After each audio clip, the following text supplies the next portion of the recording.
What I love about the group that's on here is you guys were 30 under 30. Some of us recently, some of us like way along. I don't disclose my year very often.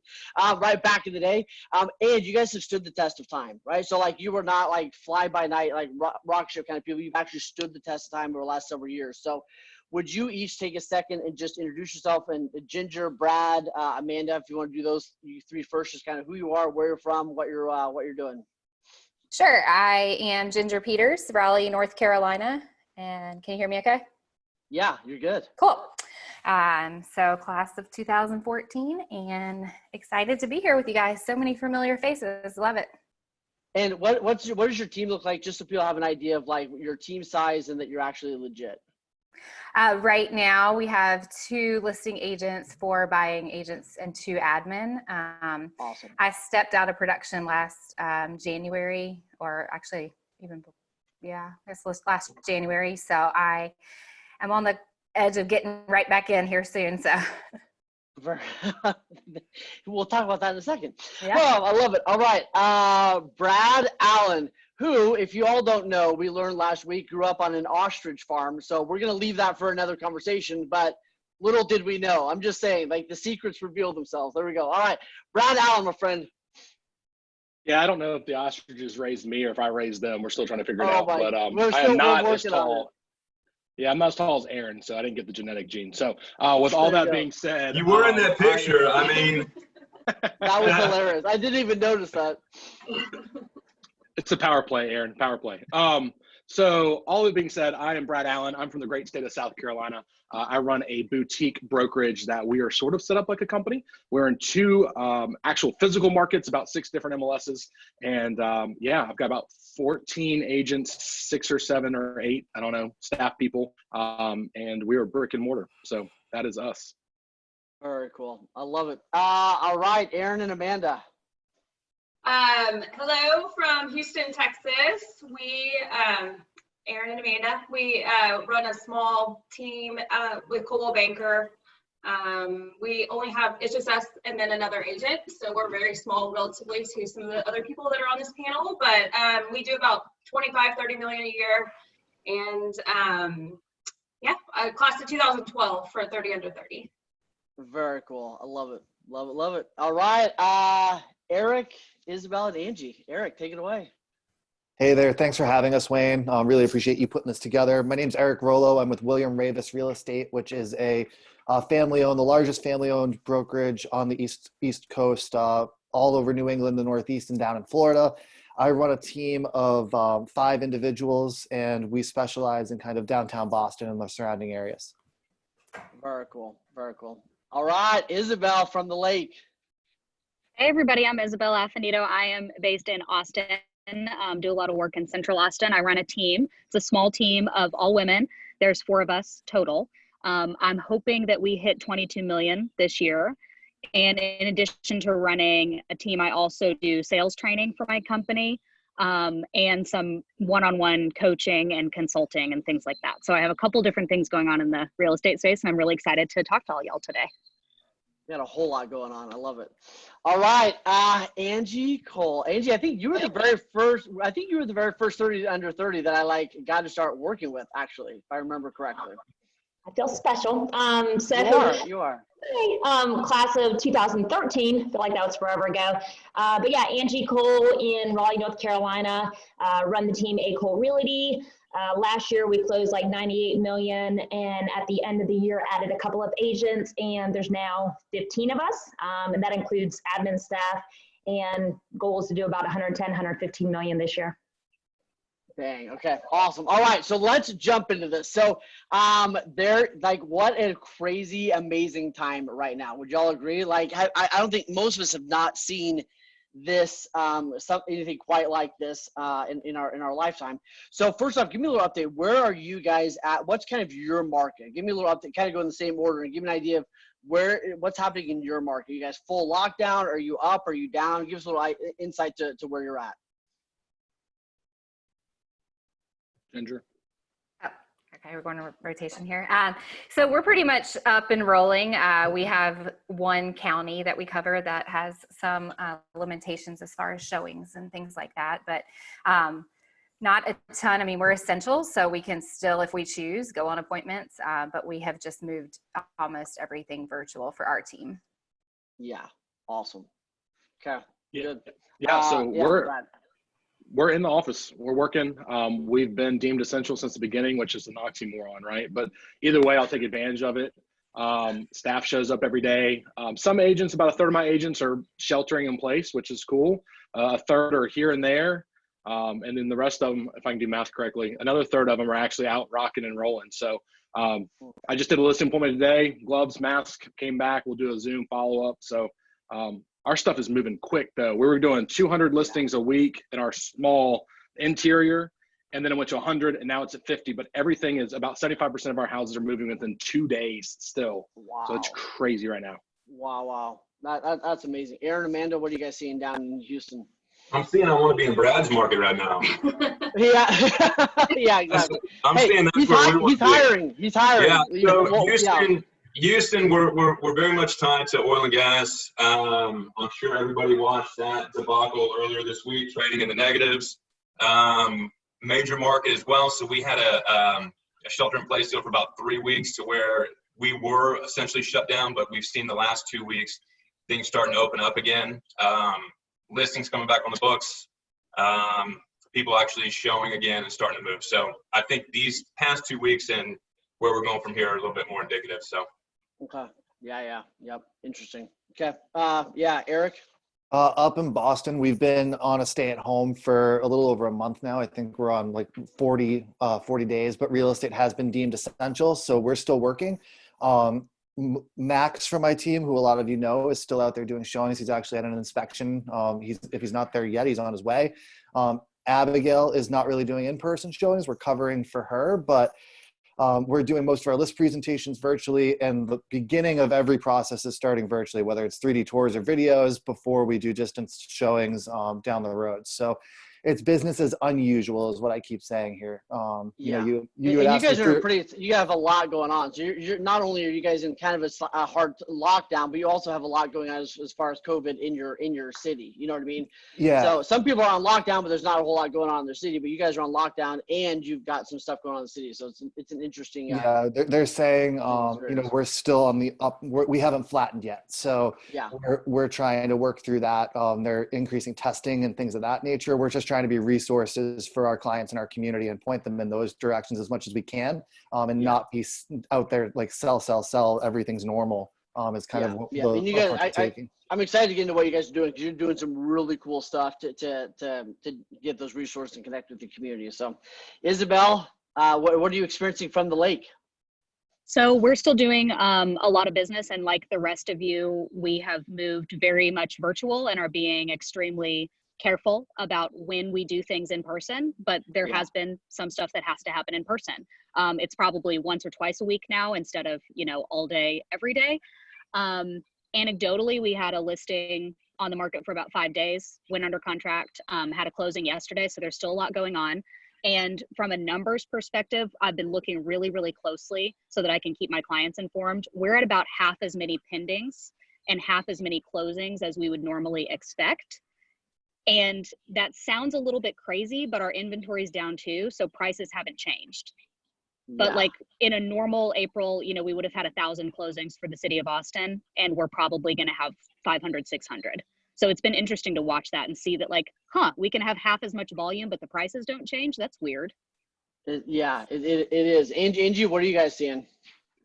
Yeah, and I get to piggyback off of Ginger a lot because we're in the same market. So we are deemed essential for the most part, other than just one county. So for us, business has really been just the same. And of course, I've left it up to our agents to determine if they feel comfortable going on appointments. I mean, I'm still doing my best to go on appointments and just wearing my mask and playing it safe. We did see showings drop off significantly, but it was kind of crazy this past week. Like, things opened up, and we were slammed again. Like our team, we put 14 under contract in 5 days. It was just crazy how it happened. So hopefully that means like things are on the up again. Yes. All right, so who knows what's going to happen? So I'm thrilled that we get to pick you all your brains in what you're doing. If you do have questions, feel free to, especially if you're previous 30 under 30, like unmute yourself and just ask a question, or throw it in the chat box so we can get to some of those. So let's jump into this. So right now, what are you, and just the six of you jump in as you want to. What are you really grateful or really glad you did right off the bat? So what are some of the things you've done in the past 3 or 4 weeks? You're like, I'm really thrilled we did that in the last couple of weeks. I mean, for me, it was like 1 week prior to the stay at home. We made the decision as a team, and it wasn't popular with everyone on the team, but that we were going to stop doing public open houses, start doing like structured open houses, and really practicing the distancing. And we weren't going to advertise public open houses anymore. And I know that there was some resistance there, but it's probably the best thing we did because it made the transition moving forward so much easier. And I mean, I coach with you, Wayne, so you probably got to see me like week 1 where I was like, oh, the sky is falling. This is over. Everything is terrible. And then we talked a lot about, like confidence through clarity and just having an abundantly clear plan of how we are going to do business in this. And we've really role played and gone back and forth and tried to coach each other as a group to how we articulate that to our buyers and sellers. And from that, I mean, in the last 2 weeks, we've put 3 things under contract and taken 2 new listings in addition to 2 or 3 that we had already had because our clients felt confident that we knew what we were doing. Yeah. So you came out, and what I love about what you did is you came out of the gate and said, here's exactly what we're doing. So like, it wasn't like, oh, I don't know about that. Like you sat down, you go, here's what we're doing. Here's how we're handling listings. Here's how we're handling buyers. Go. And that gave a lot of certainty, I think, to your, not just your team, but also gave a lot of certainty to your clients instead of like, hey, we'll figure it out. Right. You gave immediate certainty, which was really interesting. So for sure. Yeah. For us, it was all about mindset. Am I good? Yeah, so all about mindset. So we chat in the WhatsApp as our team, and we decided to start a completely separate group called Coronavirus. And at first it started off about fears, what's the concerns, just keeping everyone positive. And then now it's, of course, gone into memes and having fun. And, so it was all about just keeping the agents positive and really comparing it to, for us, it was like comparing it to wintertime. There's going to be those agents that feel like, oh, no one's trying to buy a home or sell a home when, the holidays are happening. But that's completely, it's completely the opposite. We're like, now is the time that our serious clients are out and about. So we just need to go find those people. So it was mindset. Yep, huge. Okay. Brad, what'd you have? Yeah, I mean, honestly, one of the biggest things I did is I just showed up every day, all day, pulling 12, 14-hour days. And I know people are working from home. I'm cool with that. But I want them to know that, like, I'm here. Like, I'm not running from it, and I'm trying to figure out a way to get through it. So I wanted to kind of instill that, like, I'm still around. The other part I did was really look at everything and anything to throw business. And I think kind of what Angie was saying was, oh, we froze on us. And oh man, for real? You're back. You're good. Man, I don't know. I give up. It's a pandemic, man. It's a pandemic. We're good. Aaron, what'd you have? So I think to hit off of Eric and Angie, I think one of the biggest things that we've been able to implement is any call we have with a client, man, the confidence has to be there that we know exactly what's happening in our market. Isabel's talking about our numbers. I mean, you got to know how many pendings have been this past month compared to the month before, what showings look like, and be able to clearly tell your client that. But on the flip side, our numbers are way down, right? For pendings, for showings, for new listings. But at the same time, there are positive numbers like all online showings, all click through these tours. So to be able to implement that and say, hey, look, while this is down, people's eyes are on your listings, things are moving, and then to be able to have a clear plan for the listing process, like Eric was talking about, getting on a call and saying like, hey, you're going to send me this first, we're going to send you this, then we're going to Zoom, and then this is going to be the process. So I think love that. Yeah. Really having process nailed down and dialed up has been a big help. Yeah, huge. So let me ask this right now. What are you focused on during this time? So what's your primary focus as far as what's the 1 or 2 things you're really focused on right now as a leader? Can I hop in on this one? Oh, yeah. Oh, go ahead, Brad. if it works, what I'm trying to do is just keep my agents positive, either through finding business or stocking the pipeline. So Yeah. So even if they have conversations with their sphere, like today, we're calling our top 20 likely candidates of buying and selling and finding out, can it be now? And if not, when will it be? And just kind of having that glimmer of hope on the horizon to kind of keep the wheels turning and things going. Okay. Yeah. Yep. So in the second, I want to know what each of you are actually saying to your clients. So Isabel, what'd you have? So I wanted to hop in on this one because I got really, really intentional about this early in this process. So I want to say it was like the first or second week of shelter in place. I actually took a whole week to think. So I basically cleared meetings from my calendar, and every day I had a thinking block. And I thought through questions like, what do people really need from me right now? What do my clients need? What does my team need? How are we going to weather this? And I would just sit there and think about it. And what came out of that was I realized I was making things way too complicated. I was trying to like recreate my business and be like, oh, I'm going to like post about like how to work from home. And I'm going to post about like what to make at home with limited ingredients. And I'm like, I'm not a nutrition coach. Like, why am I thinking about that? And I realized like what I needed to be doing was I needed to be communicating really clearly with my team. Yeah. I needed to have more communication with my clients, and I needed to refill our pipeline. And when I realized that, I was like, okay, this is business as usual, just with like a quarter. So say those three one more time. Communicate really clearly with my team.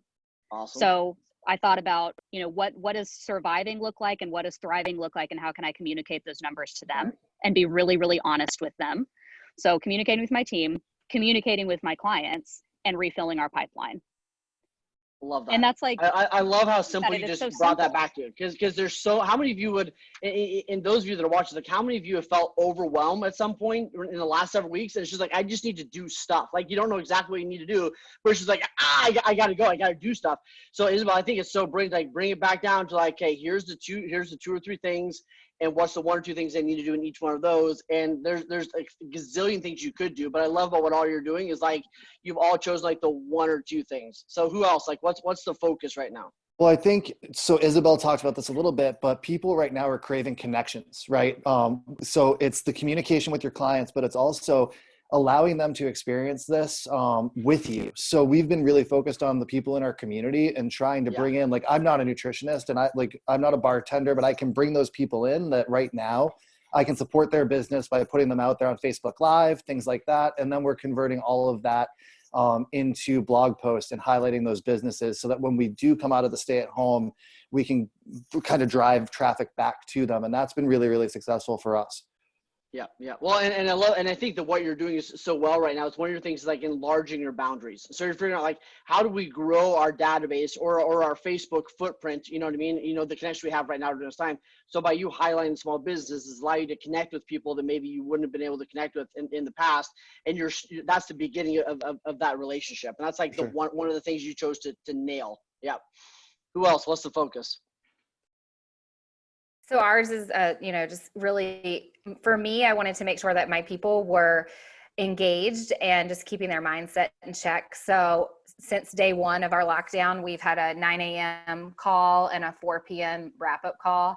I didn't make it mandatory, but I just highly encouraged everyone to be on it. I want to know that they're playing all in and that they're here with us. So every day, everybody's showing up because they want to be there. So we just talk about what our focus is for the day and committing to being all in together. So I love like the Zoom meeting, everything. And I think like a lot of what you're doing is you're like, especially your teams, you're running towards your teams with conversations, which I think is brilliant. Okay. Give me this. What are you hearing what are the biggest things you're hearing from your clients? So let's do sellers first. What are you hearing? What are the concerns from sellers, and what are you specifically saying to them? So our MLS has not suspended days on market. So a lot of our folks are worried about the stigma of accruing days on market. Everyone still thinks this is 3 months ago and stuff can't be getting offers, outside of the first week, if not the first couple days. So that's been something we're combating. We're utilizing, we have a service in our market called Top Agent Network. So we've been putting our listings out through that, but we're also sending custom BombBomb videos to all the top agents in any zip code that we have a listing in, highlighting the listing and inviting them for like a exclusive sneak peek. Everything's personalized. So it's like, hey, Wayne, I wanted to let you know about my new listing. All the details are below. You and your clients can tour it 24/7 virtually, so on and so forth. And we just pull the list of the top 25 to 50 agents in the zip code, or if we have an office list for one of our sister offices in that area, we pull those and just do custom videos for all of them. And our sellers have loved that because they know there's not going to be a million people that aren't qualified coming through their home. And that's the other piece. We're only showing homes to people in person that have, a valid pre-approval within the last, 48 hours. Everything's changing in the lending world. So we're asking to be put in touch with their lender prior to showing, because I know I've had buyers that, 3 days ago they qualified and now today they unfortunately don't. So I think a lot of people are in that boat. So we're trying to make sure it's the most serious buyers that we're bringing in. Yeah, well, I think somebody said that on the call last night that we did, that they went back, and I mean, it's kind of a no-brainer, but they went back and they had all their buyers get reapproved, and I think like God forbid you have a real estate team and you have 2 or 3 buyers agents that are working with buyers that they don't recognize are not approved anymore. So like you said, hey, if you were approved last week, that may not be any good, right? So I love it's this little thing, but powerful to do for everyone. So yeah. Okay, what else are you hearing from sellers? And what are you saying? I've got one. I don't think sellers are as concerned, at least in my market, with this COVID, at least the ones that want to sell, I guess, as you might think. I think a lot of us are blowing their expectations out of proportion a little bit, because the ones I've met with, they're kind of a little butthurt that I'm making them walk. Oh, Aaron, you're up. I'm shaking my head at Brad because, of course, it's as soon as he says the word "butthurt," everything just stops. That was perfect. There we go. Yes, if I had a button, that would. Yeah, there we go. All right, Aaron, what are you doing? Yeah, so I think our sellers' biggest concerns are that if they list now or if they get a contract now, they're going to be selling for less, right? They're going to make less money. And Isabel talked about it in her market. It's the same thing. And it's the same thing across everybody. We're not in a housing market, right? Or a housing crisis, right? It's not what we saw in 07 and 08. It's not inventory. It's not, bad credit driven and all that stuff. So I think being able to convey what we're seeing, to them in the industry, I think that helps out a whole lot, and say, look, man, if your house is on the market this long, so is everybody else's. We're all playing on the same playing field. Days on market are the same for everybody right now. It's not like when we lived through Hurricane Harvey a couple years ago, certain areas were affected more than others. So if you list a house during that time in this neighborhood, days on market would screw you up, but not in others. So it's kind of a even playing field, I guess. Yeah, well, and I think one of the most brilliant things that all of you are doing is you're running towards the data, right? Like you've all been doing this forever anyway, but at even a higher level, you've been educating yourself and your teams. And there's no opportunity right now to not be wildly educated in what's happening. So if you're in this business, if you're in real estate or lending, whatever, and you're not wildly educated right now, right, you deserve to get your teeth kicked in. And a lot of you're running to the data so that you're able to sit down and go, hey, here's exactly what's going on, and helping them make decisions. I love James Nelson, the video that he did early on and sent out, and all of you are doing those kinds of things consistently and educating them with real data. So I love that. All right, anything else you're saying to sellers right now? Well, I also think that we've been telling all of our sellers that are kind of on the fence that, look, when this is over, you want to be ahead of the curve. I think that we are going to have an inventory problem because there's a lot of people that are holding off. They don't want, people coming into their houses, spreading germs back. So, if we can get photos done, if we can get your house ready to put on the market and, come up with our marketing strategy, then they're going to be way ahead. And then when buyers are comfortable going out and looking, there's not going to be as much to choose from, and yours is going to be, the highlight. Because I do think there's going to be a boom of listings, and it's going to be hard to differentiate, yourself into the market. So people have a ton of screen time right now as well, sitting there looking, like, to where our actual numbers are down. Online views are crazy right now, so I think it's going to hit back for us. Yeah. Yep. So would you all agree that we're going to see a lot of properties probably come on the market, whenever this thing lifts, and that we're probably going to shift into a little bit of a buyer's market because lending's going to be tougher. And I think we're going to see a couple rounds of short sales and things like that. So I don't think it would be as bad as it was maybe 10 years ago, but would y'all agree that anybody disagree with that? I'm not sure about that. And I'm really back and forth about what I think is going to happen next. And I think that's why it's so hard to advise people right now, because I see a future scenario in which listings do come on the market, but right now we're at like about 60% of what our inventory would normally be in April. And so if buyers start to come out of their houses and are ready to buy, and we only have 60% of inventory and listings are lagging to get onto the market, then I think it's going to be crazy competitive. So but I also see your point, Wayne. So I'm really not sure. So my big concern with all of this is, how does industry react to it, being in an urban market? And now industry knows that, oh, people can work from home and still be successful. So does someone who wants to live in downtown Boston because it's close to work now flee to the suburbs where they're working from home 3 or 4 days a week? I think that remains to be seen. My argument to my colleagues that have talked to me about that has been, people don't want to live downtown just because it's easy to get to work. It's because their restaurants are here, like entertainment's here. And once that comes back, I'm hopeful that, Boston during the last crisis was somewhat, or the housing crisis was somewhat insulated. So I'm hoping that that's the case with this one too. But I do see a lot of people that they've pressed pause, but they still know that they want to make a move in the next year. They just don't know where or how, because there's so much uncertainty. Yeah. Yep. Any other insights to what you see coming? I mean, I think we're going to see 1 or 2 rounds of foreclosures. I think that in a couple months, we'll see the first round of foreclosures, people that missed 1 or 2 payments and just they recognize they're not going to be able to catch up, or they lost their job. A lot of Airbnbs, I think, are going to go into foreclosure, those kinds of things, right? Unless they just take off really, really fast.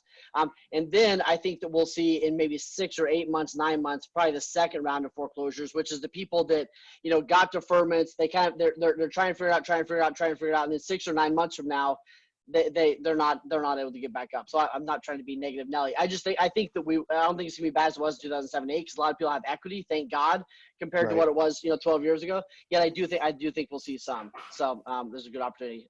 Ginger, Angie, any insights into the future that you want to share? In our market, we're in a super strong sellers market. And I would say at a different at price brackets, that's changing though. I would say probably in our market, like 400 and below, it's multiple offers, things are flying off the market. I don't see that changing anytime soon. But I am seeing, as we go into the higher price brackets, showings are just at a halt. And I can only assume that's because of the layoffs, and maybe not temporary layoffs either. Unfortunately, maybe it could be, something that's long-term. A lot of those people maybe are getting their money out of the stock market, which thank goodness that's gone back up some. But yeah, I'm seeing it's a tougher market for the higher price end homes versus the lower end. And I mean, for us, I think is still going to stay a strong seller's market for the low end, even after, the stay-at-home order is lifted. Well, and Angie, I think real quick to piggyback off Angie's deal, I think a lot of that comes with some of the non-conforming loans and how they've restructured those. I think that's why our 7 to 1 million listings are a little bit slower, because those jumbo products are harder to get now. You got to have more money and et cetera. And a lot of those guys for us are oil and gas executives, and they're like, hey, if I don't have to do this right now, I'm not going to do it. Well, we've also had calls this week from past clients who are thinking they're losing their job or have been notified that they've lost their job. So, and they're all oil and gas. And so I do think that there's going to be an influx of those listings as well that unfortunately are coming up. Well, I think one thing you're worth forgetting about is the jumbo loans. A lot of my lenders have pretty much told me, like, hey, we're not doing jumbo right now, like pausing it. So that has given us great information to share with our sellers about like why you're not moving, because jumbos aren't out there. Money's expensive at the high end. Yeah. Brad, jumbos and banks even aren't thrilled with like second homes. I mean, we've seen some banks turn down loans where the buyer was phenomenal, but it was the second home. And the bank's just like, you know what? That's just not what we're interested in right now. We're going to work with these people that are buying their $350,000 forever home, right now. So, Aaron. Yeah, we had a client. We were, we'll call it 10 days away from closing. Appraisal done, mortgage commitment out, everything was good. I mean, we were just sitting there waiting to get to the closing table.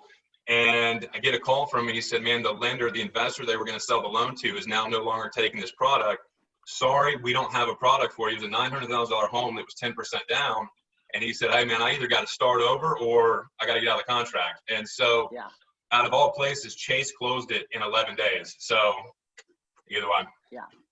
Yeah, amazing. All right, let's switch gears a little bit. What tools are you guys using right now? So, what tools are you using to communicate with your clients? Obviously, everyone in America now has a Zoom account. Some of us missed the investment opportunity there. Right, but apart from Zoom, what tools are you guys using? I know one of the things, Eric, I love that you are using with your website. I don't know if I can throw it up here or not, but with your website, I love what you guys are doing as far as, like you said, you've got kind of this COVID-19 resources, and what's cool is, you got all these amazing resources right here, which I think is really amazing, pretty awesome. We just basically wanted to be a centralized resource to folks in the community, because there's so much information up here that we were having trouble helping people discern kind of what's what with what's going on here. So whether it's the self-employment stuff, unemployment benefits, PPP, all those things, someone can come here and access all that information basically instantly, rather than having to search around Google themselves. And it was as easy as just grabbing those links. It might have taken me a half hour, 40 minutes to pull those together. Yeah. And then we worked with Curator, who we use for marketing, and they were able to put that up really, really quickly. And then from there, we're also trying to feature those local businesses. So you clicked on Boston Dog Butlers there quickly. We're doing 10, 20-minute Facebook Lives with them, and then making that into content on the web and boosting them out. So it's been an awesome experience. And again, it's about connecting and keeping those connections within the community. Yeah. By the way, your photos, like, on point. Like, I mean, geez, it's a little much. Give us some competition. All right. What else? What tools you guys using? Isabel, Ginger, Angie, I know you guys are using lots of different tools. What are you using? I'll jump in with another, like, keep it simple one. So I have been communicating weekly with all of my clients, like people who are officially signed up as buyers or listings. I've been doing that for years. And what I'm doing a little bit differently right now is sending an email, a mass email to all of them. So I have them tagged in my database as clients, and it's easy for me to go in, send one market update email to everybody with a bomb video that just explains, gives some, like, personal explanation of the context of this, and then follow up with them separately about, hey, appraisals tomorrow, or whatever their individual file update is. But everybody's just getting like a, here's what's going on in the market this week type of email. And I find that to be super helpful for people. Yeah. And Brad, you're using Bomb a lot, which is awesome. Yeah. I mean, I put a post out there a couple of days ago. Like, I feel like this pandemic is like made for me, right? Like, not the sickness, but like we didn't add any new tools, but like we already had it going on. Like, we use Slack, which I know everybody knows what Slack is, but like our whole team, we have a Slack channel per closing, per listing. Everybody can talk from wherever they are. We already use SkySlope for, file integration or file management, Bomb for going over pre-approvals or seller's nets or whatever it is. So there's not a whole lot we added on, but I can tell you, when I started looking at cutting stuff out, I'm like, all this stuff is essential. Like, it's all there. It's what we need. So I was fortunate enough not to have to scramble to figure out how to work Zoom, I guess.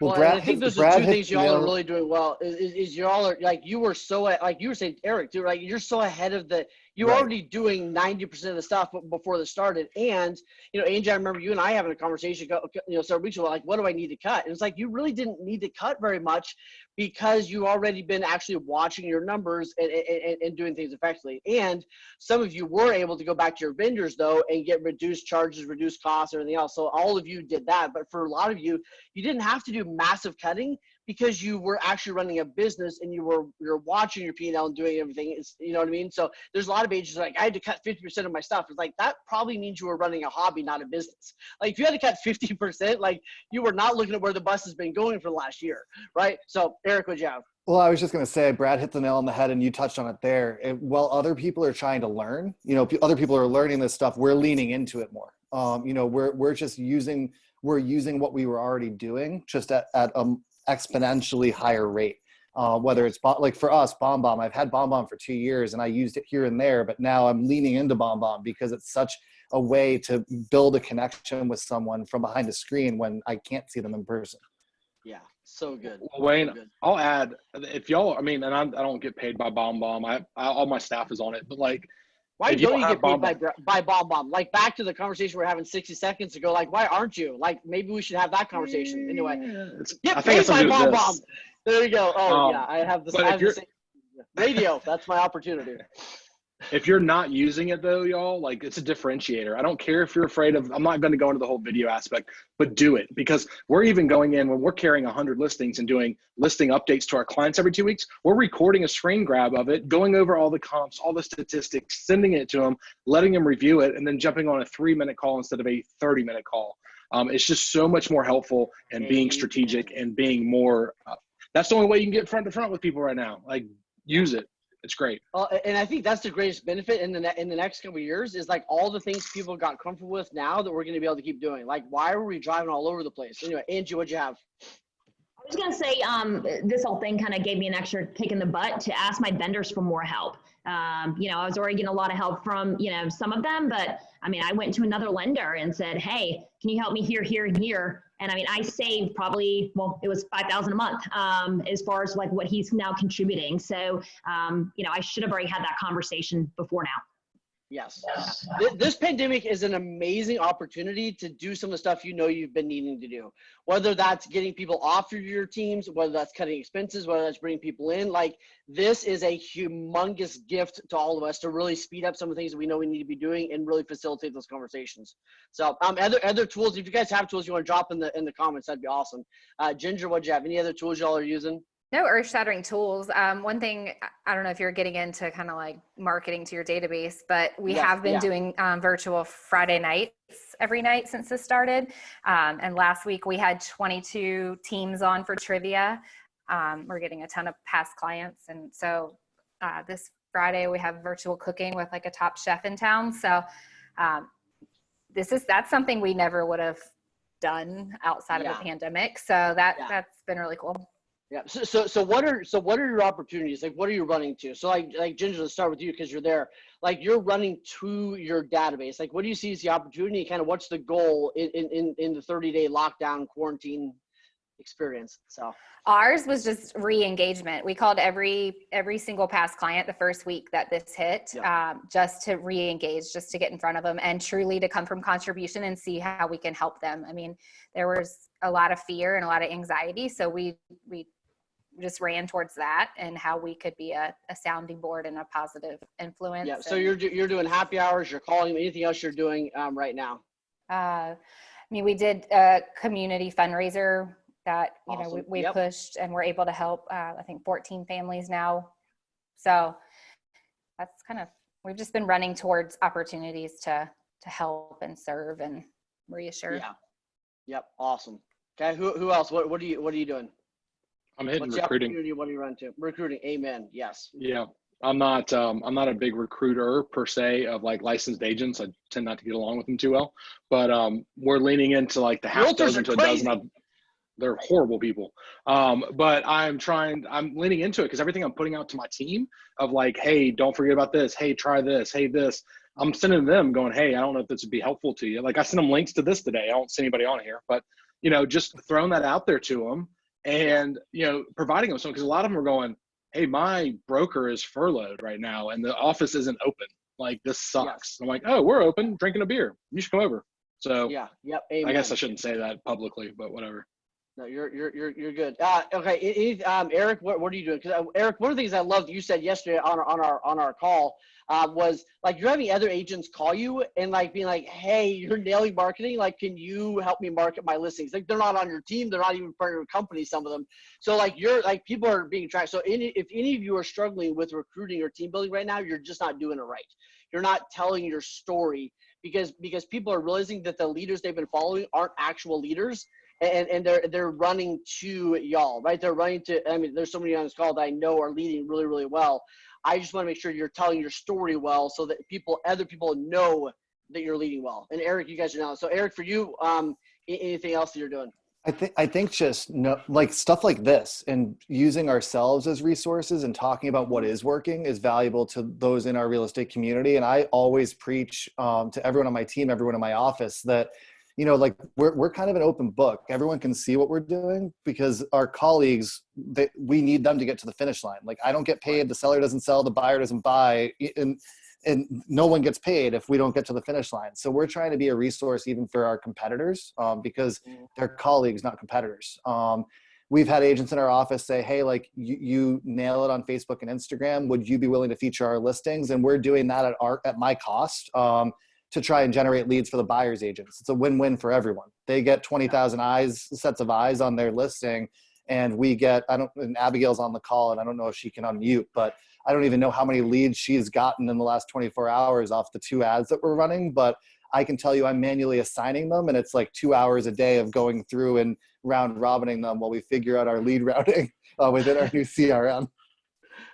Yeah. Well, and like in the Eric and Brad, I know one of the things you guys are working on right now, and Ginger, you've done such a great job with this, is like your realtor network across the country. So as you guys are developing cool tools or hacks or videos, whatever, you're not only sharing them with people in your market, but you're sharing them with some of the other 30 under 30, but you're also sharing with agents all over the country to build that referral network that you need to have in place. And Ginger, you've done we could do a whole freaking call on how well you've done with that. We probably should. But I think that's another huge opportunity. So anything else as far as the opportunities you're taking advantage of to expand, whether it's expand your database, expand your input, anything else? Is anyone reaching out to banks? Is anyone reaching out to Airbnb owners, investors, anything like that you're focusing on? Yeah, we just did a huge mailer, or we're still working on it, to non-owner occupied houses, i.e. rentals, and sending it to their mailing address. We set up a funnel clickbait kind of thing on our website to grab them. But, you know, we're a university town. So we're like, hey, you may not have students, you don't have students coming back actually till August. Yeah. And we've got another 15 days before the university decides that they're going to have a fall semester. So you may not have rent, the market's tight, you know, maybe we can sell this for you and you save some cash. You may not be thinking about unloading it, but you may be in troubled times too. So we'll see how it goes. That's one of the things we're doing. I'm pushing my agents to increase their database 20%. And we have a whole manual that we've created on how to keep in touch and categorize our sphere. So hopefully we're going to be sort of a resource, not just sales, but also giving them information during this time, doing a round robin. So just trying to keep the information out there without sounding too salesy, but being there if they want to go the sales route. Well, and I think that goes back to one of the conversations we've all had so often in the last couple of weeks is like, where's the cheese, right? Like how do you find the opportunities? How do you find the cheese in your world? And I think the cheese is who's going to experience pain, right? Who needs help right now? Not you saying, Brad, not in a salesy kind of way, but like, hey, you might need some help. Chris, Diana, you're in the same situation. You're in a college town with a bunch of rentals, and it's a whole different deal when you go, man, we don't have any income coming in for 12 months or whatever it is in some of those areas. So that's where you're not trying to take advantage of people, but you're going, hey, who's got pain right now? And we've said it over and over the last few weeks. Right now, in this time, nobody's buying vitamins. People are buying aspirin. They're not looking to like get better. They're looking to like, how do I get some help with this pain? So where's the pain, right? Is it the Airbnb owners? Is it the sellers that have missed 3 payments? Is it the college town? Where's the pain? And that's where you guys have all kind of focused in on finding one or two of those opportunities to go after. So Isabel, what do you have? Sure. So this week I started talking to a lot of builders, and this is actually one of those opportunities that sort of fell in my lap. And as a weird salesperson with a lot of sales training, I love when people call me and try to sell me stuff, and I end up selling them stuff while we're on the phone. That's one of my favorite things to do to people. So I had a bunch of builders call me this week to say like, hey, you know, you're on our list because you showed one of our properties in the last few years, and we're just following up to say hello. And do you have anyone who might be interested? You know, I'm getting those kinds of builder calls. So I started asking them, do you have anybody who is having trouble selling their old home and closing on the new one? Because a lot of these are like build on your lot, or it takes 8 months. And so in the past in Austin, it almost, I mean, frankly, almost hasn't mattered who you list with. The market has been so good that it would just support you. But 100%. I think that's about to change. Yeah. So I've started bringing it up with builders and saying like, hey, you know, if you have people who are struggling to sell in these zip codes where I do a lot of work, would you be willing to make a recommendation? And what I think is hilarious is that they're like, well, you know, we have to be really diplomatic with our agents.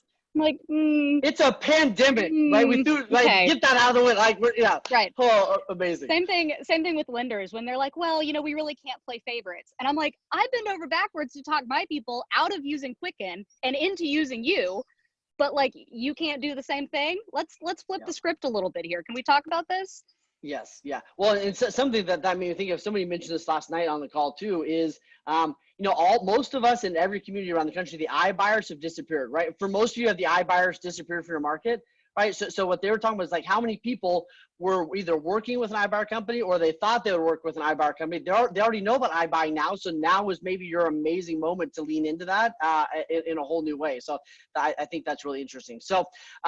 Let me ask this, what's your best piece of advice if you were going to give another real estate agent one or two simple pieces of advice, what would they be right now? Like, y'all take your advice for granted, so like it's okay to yeah, Angie. Don't use this time as an excuse. I think a lot of people are hiding behind this and saying, oh, I'm slow, no one wants to buy, no one wants to sell, but it's the complete opposite. That's not true. So don't use this as an excuse. If anything, buckle down, make extra dials, make extra calls, and go find those people that need help. Yes. Yep. Amen. Amen. I think that's the nail on the head, is that we're not closed, right? And I think the people that come out of this, at least in our market, with the inventory, I think they're going to be the ones at the end of the year that had really successful years. And it's reaching out to those people right now who may be wanting to sell and transact. So it's staying open. Yep. Yeah. Yep. Yep. Yeah. I think it's knowing your numbers. Like, you've got to know them. Like, we're doing a weekly, 4 of us are sitting down at a round table on my company and talking about what's going on in the market. What do the numbers look like? Because we know people buy and sell off of emotions. Like, it's got to feel good to them. But one of the ways to make them emotionally feel safe and ready is to show them the numbers. Like, nobody's not going to take a sure thing. So if you're only listing 50 things a week and 75% are selling in 2 days, we can do this, but they got to feel comfortable with it. And you can only do that with data, not with these fluffy, kind of videos. So that's what I would say. Yep. Yep. I just saw Luke's comment in the chat, and I think if you're closed, leaning into your CRM and getting keeping the pipeline full. And I think that's what we're still trying to do that for our listings and for our clients, and like heavily investing in social media and just being a resource for your community so that you are that beacon of hope for when this does end. Because as much as you're looking forward to the end of this, like your clients, your friends, your family, your community members, like they're looking there too. So just trying to make sure that you're there as a resource for the community, supporting other small business owners and keeping people informed in a way that is authentic and isn't salesy. 100%. Yep. Yep. Yeah. Well, and one thing we've done is like in this momentum toolkit thing that came up with, we came up with like just a 30-day like goal sheet. And it's like, it's really, but if you're running a team, it's like really simple. It's like, hey, what's your 1 or 2 goals for each team member? And like you're saying, Isabel, they went way back to really simple and just go like, hey, what would it take for you to get a list of 30 people that we're going to be ready to list when this is over? What would it take for you to double your database? What would it like focusing on 1 or 2 things and just nailing those at a really high level? So Isabel? So I have a piece of advice that you're really going to like, Wayne, because it supports coaching. There we go. Hey, that's my next question, by the way. So keep going. Yeah. Yeah. Perfect. So I'll pay you. Venmo me. Yeah. Yeah. You mean Venmo request you? Yes. Yes. So killer over here. Gingers, protect me. So my piece of advice for everybody, whether it's a buyer, a seller, or an agent or a small business owner, I mean, just human beings in general right now, is that things are neither all good nor all bad. They're really complicated. And so that means that there is no one size fits all solution. It's impossible to answer the question, should I buy right now? Should I sell right now? Should I add to my team right now? Should I cut right now? Whatever your question is, there's an individualized solution for you, because things are really, really complicated. And so that means that the best thing you can do right now is lean on smart people in your network who are thinking clearly and ask them to help you figure out what makes sense for you. Yeah. Yep. So that was going to be my question was, what have each of you got out of our coaching in the last several weeks? Like what's the 1 or 2 things that it's helped you the most with in the last little while in our new pandemic world? I mean, my team probably hates you for this, Wayne, but I pound on confidence through clarity. Like, we need to have an abundance of clarity to provide that confidence. And now I'm finding, like, I talked to Max the other day. He's like, you know, I talked to this buyer and I just told him, like, you know, we have to have an abundance of clarity when we go to the other side. I was like, oh, it's trickling down. Yes. So I think that's the big overarching theme for my team, at least. That's awesome. It's awesome. For me, it's Yeah. definitely been do one thing at a time. I know that, you know, you're getting hit from all these different things. Like, you have all these ideas and you see what everybody else is doing. And it's, you know, tackle one thing and then move on to the next and do one thing good, instead of, you know, doing a lot of stuff not very good at all. So Yes. Yeah. Well, and I love like the postcards you guys are sending out and like the things you're doing. You're not trying to do everything, but you're like, hey, this is the project we're working on in our business. And Yeah. this is the thing we're doing to touch our database. And by the way, we're really enjoying hanging out with our kids. Like you've got clear, so you're not feeling frantic, but you definitely have some clear goals, you know, for during this time. Which I mean, I definitely did feel frantic until you Yeah. were like, stop, let's do one thing each week. Yes. Yeah. Yeah. Yeah. Yep. Amen. Wayne, have you told everybody to buy a hot dog cart or just me? I tell you, sometimes it's very specific, you know, specialized. Yeah. I did have Virginia today. Her homework for the week was to find 10 games you could play in your driveway with your neighbors, and that was probably the weirdest homework I gave out this last week. But the hot dog cart, I don't think that. You might tell your wife that I told you to do that, but I don't think I told you to do that. Like, no, it's my coaching homework. I got, yeah. All right. I will say one real quick that I've had to have some pretty straightforward conversations with people that have on my team, my company, that have met the minimums that were our minimums during a good time. And I don't really feel like they're putting out the effort or even trying to get business, not even get business, but work on their database, just work on the housekeeping, the spring cleaning stuff. Yeah. And I think it's going to lead to some people maybe not being here, but that's okay, because the money and energy I'm pouring into people, I want to pour into the people that are pouring back. And so now's kind of the time to let people kind of know that it's time to step up or step out. Yeah. Well, you just don't have so much margin right now, so you're having more direct conversations, and you owe it to them to be doing that. But it's definitely different than like, all right, we'll see what happens next week. It's much more direct than that. Angie, what'd you have? Yeah, for me, it was you tell me to like work more within my business. So it started off with, hey, where can we save money? So going through my finances. From there, it was training modules. It's something I've been wanting to do forever, but never make time to do it. So recording myself doing Zoom calls, going through, first of all, I knocked out all of my listing training modules because I opened it up to many of my team members. They can now list homes. And they were super excited about it because they had some more free time to actually watch the modules. And now I need to knock out the buyer side. So that's a big part of my business that will free up time for me long-term. Then I just knocked out this week doing I'm behind clearly, but doing quarterly reviews with all of my team members, which takes a good 45 minutes to an hour with each person. So really working in the business and, working with each individual member. Yeah. Yep. I love that. And you really just leaned into that when it would have been easy to do 1,000 other things, but you're leaning into the things that you don't necessarily love to do, but that are necessary, and you're leaning into those. And I'm proud of you for that, by the way. I think it's awesome to see. It's awesome to see. All right. What do you, I want to hear some questions from everybody else. So if you have some questions, please throw them in here, either on marketing or sources or conversations, whatever you have, throw them in. I would love to know, what do each of you, what's kind of your,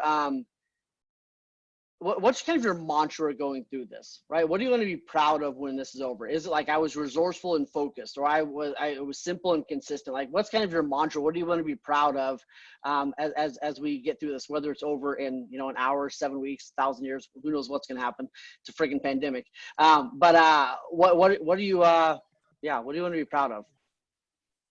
For me, I want to know that I've made an impact on people. So the people within our team, our office, and then of course our community. So when this is over, I want to know, like, okay, I made a difference in this time, and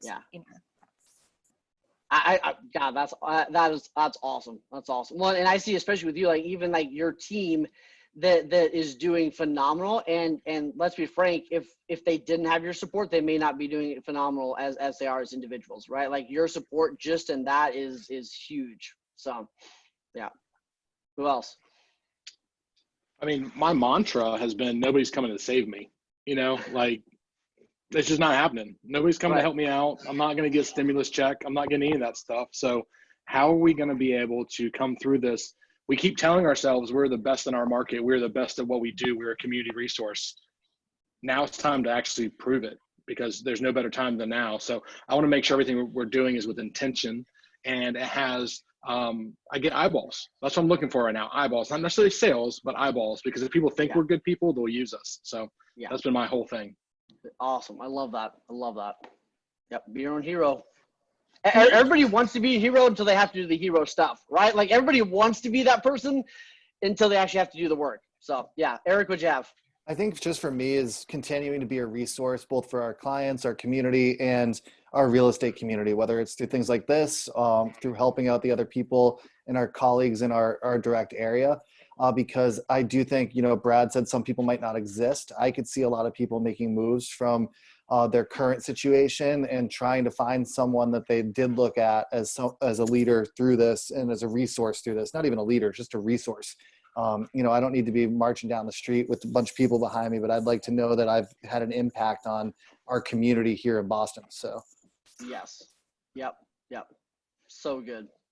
For me, I was going to say just not skipping a beat. And as soon as, all this stuff, went crazy, it was important to me that I would not let a team member go as far as like my employees. And so I was very transparent with our team that, hey guys, we're a team. We all depend on each other. All of our admin staff, I can't employ them if we're not producing. So, it's my job to pay them, but I can't pay them if we're not out there selling. So we all depend on each other. So, which the team has done an amazing job with just keeping everyone pumped, everyone motivated, and each doing their part to, still hit our goals. I didn't pull back on our monthly goal. I set it exactly the same as what I would have set it, whether we had this whole COVID-19 or not. And it's amazing because I think we're going to hit it and we're going to spin the wheel. Yeah. So, just holding everyone accountable, I think was super important. Well, and I think what you did, just so everybody really gets what you did, like you didn't be like, hey, everybody's got their job, don't worry, high five. It was like, hey, my commitment is to keep you all here, and like, here's the specific metrics that we have to hit to make that happen. And I believe 100% that we can do this. I'm going to do everything I can. But if we don't hit this number, that's when we're going to have to do round 3. And God forbid we have to do that. But so it wasn't like rainbows and butterflies. It wasn't, it's the end of the world. It was like, hey, I love you. I'm 100% in. And here's the number, right? So like that clarity, I think, has, like someone was saying earlier, like Eric, right? Like that clarity has massive power, right? So huge. Yep. I'll throw one in if I can. Yeah.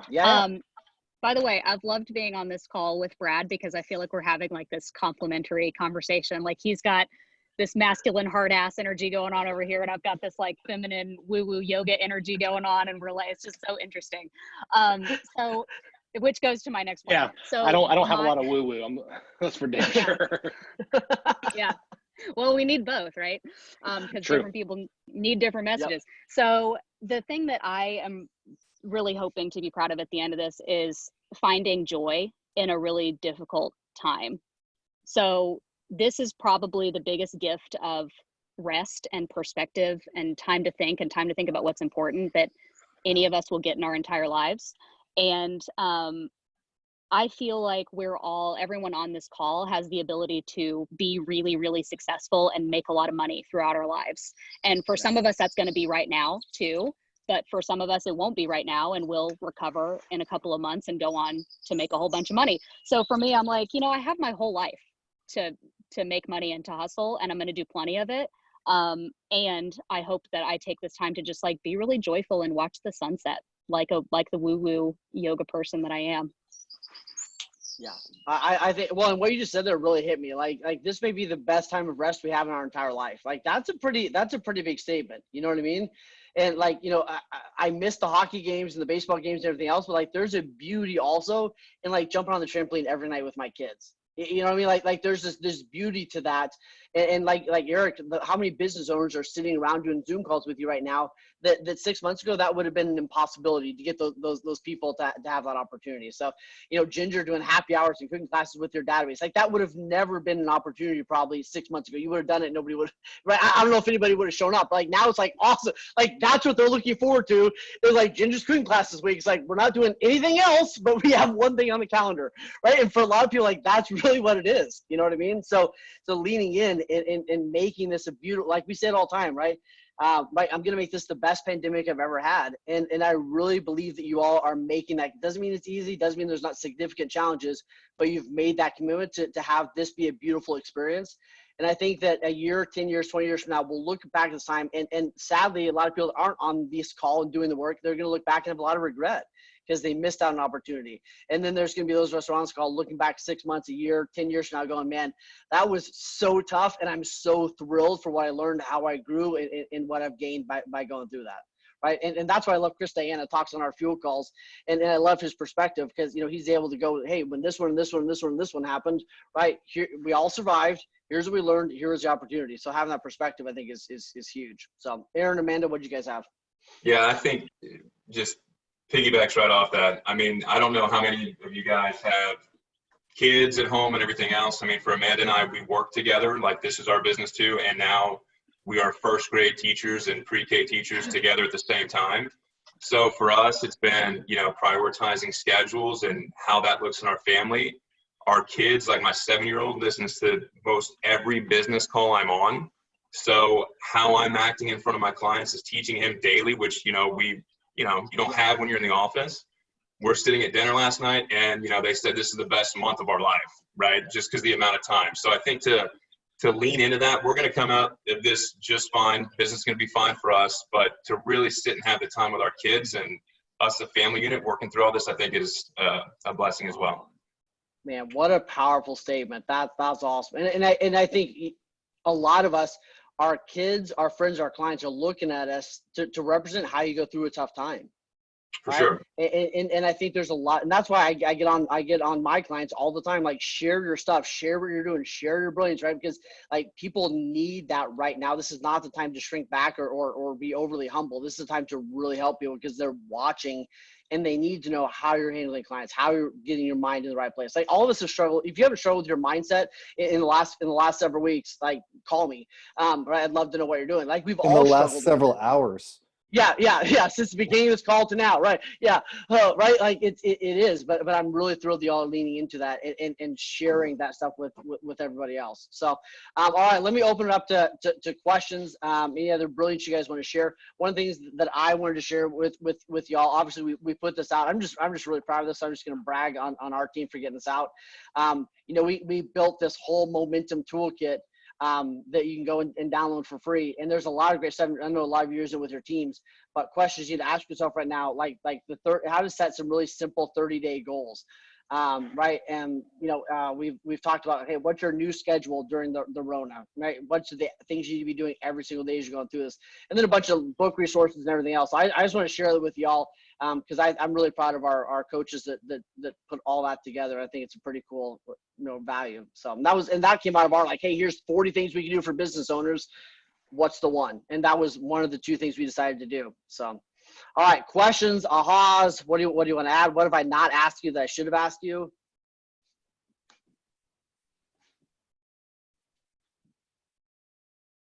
This is the quietest I've ever heard this entire group. Luke hasn't said one thing this entire call, which freaks me out a little bit. I think it might just be a video of him, right? There may just be a video playing. I don't know. Yeah, I mean, I'm a bit frustrated. My mindset's been pretty good. We've been helping out the community and doing some interviews with community leaders and fundraisers, but there comes a point where, you know, we keep getting the sense that, hey, we're going to open up, and now just while we're on the call saying our board president just messaged me saying it's gonna be another 15 days, and it's just kind of, it's painful at this point. Yeah. Well, and I think that throws you into that form, and now you're in a storm. So the only way to get to that storm is to recognize, like, hey, here's what we can control. Here's what we can't control. Here's what we need to mourn a little bit because that's disappointing, right? What can we control? What can we not control? And then really sit down and get those. Hey, in the next 15 days. What do we want to be proud of? Like, what's the 2 or 3 things that we could do in the next 15 days would be huge. And like you said, Luke, I've had tougher Mondays than I've ever had in the last 3 or 4 years. Like, it's just weird, right? Like it's emotional. There's lots going on. And my recovery time is better than it's ever been, but like, it's not weird. I don't think to have those like, holy crap, what am I going to do with this moment? Right. And it's like, we talk about, you know, forming, storming, norming, whatever. It sounds really nice when you're in a class. It's a little different when it's like, oh shoot, that's like right now, like that's my life. So yeah, I think the challenge for me, like, I'm proud of what I've accomplished. I feel probably like I've worked harder the last month than I ever have. it's getting the rest of my team to buy in. You know, they're all going on unemployment. They're making about the same as much money as they were before. And they're all like this, well, we just don't think buyers want to buy right now. And it's hard to change their mindset. Yeah. Well, and you know what I would do, Luke? I don't mean to turn this into a coaching call. I would probably get with some of the other people in the call and have them do a call with your team. So have Brad talk about like what his team's doing, right? Have whatever it's talking about, like, hey, we're, Angie talking about what you guys are doing in the full lockdown place, whatever it is. Get some examples of what other people are doing. And then the second piece is like, this is going to weed a bunch of people out, right? Like the slow donkeys are not going to make it. So like we've got to let the slow donkeys like go their own way. So I think Brad, one of the big things we did with Brad was really give him almost permission to work with the people that were picking up what he was laying down and give him permission to like, hey, if you're not picking this up, like I still love you.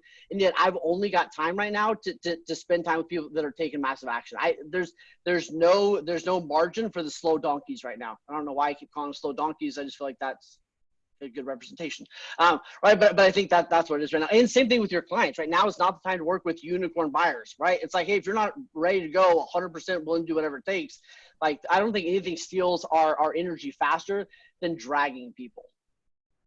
Yeah, I appreciate the coaching. I prefer just therapy right now. So that was good. Yeah. Depends on. Sometimes it switches back and forth 5 or 6 times in an 8-minute conversation. Yeah. Like Wayne, I would throw in, by the way, thank you guys all for sharing your time and information this morning. It's great stuff to hear. And one of the themes that I kind of heard from everybody who was talking, I think along the lines of what Isabel was saying about taking thinking time in there. And that's one of the things that I think gets rediscovered in a time like this. We're all good at lead and lag kind of measurements. And we're used to lag measurements, and we're doing that right now. But the important thing in a time like this is to understand that the leads are changing, and we don't know what they're changing to. So it's getting out ahead of the leads because they're going to be different. So actually, I had a call this morning, one of the most interesting calls I've had in a long time. It was me. I do commercial and investment primarily, and that's up in the air where we are. There was another commercial guy on there who primarily does condo system management and so forth, and 3 or 4 of our really good and highly productive residential brokers in the area. And what we were talking about is how this is going to change. And people were talking about markets and the prices haven't dropped, or they have dropped or whatever, but we were talking about where they're going to drop and why. And the interesting thing about that is we live in a community where there's a lot of bedroom communities. And I think that's true around the country. Once we got away from centralized commercial into community commercial, and a lot of our 8 to 20,000 population communities have grown up around scattered commercial. So it's that little town with a grocery store and 2 or 3 gas stations, a couple of fast food places, 1 or 2 individual restaurants and bars, some little boutique shops, an exercise place, those communities. And those are some of the most valuable residential real estate communities, I think, in every market. And so what we were talking about is what is this going to do to the commercial in those areas individually? And we were talking about 6 communities around where I am. 2 of them are pretty much going to be the same. 2 of them are going to come out pretty well okay. We aren't too sure yet. 2 of them are going to be in really bad shape because we know individual businesses that are not going to be there. So 3 months from now, the residential values in that area are going to take a nosedive because what built that community is going to be gone. So I would just throw that out as something that you can add into your planning, is start looking at impact of commercial on your residential business. And I think that'll put you a step ahead of the game. Yep.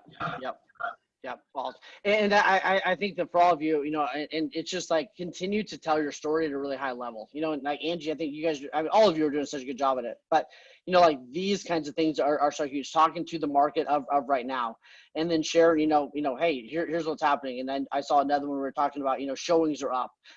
So it's just continue to tell your story and prove that you are actually a leader when everybody else is going crazy. So, all right. I love you, my friends. Thank you for doing this. I'm thrilled that we get to have conversations like this all the time. Thank you, Ginger. Yeah, thanks for putting it together.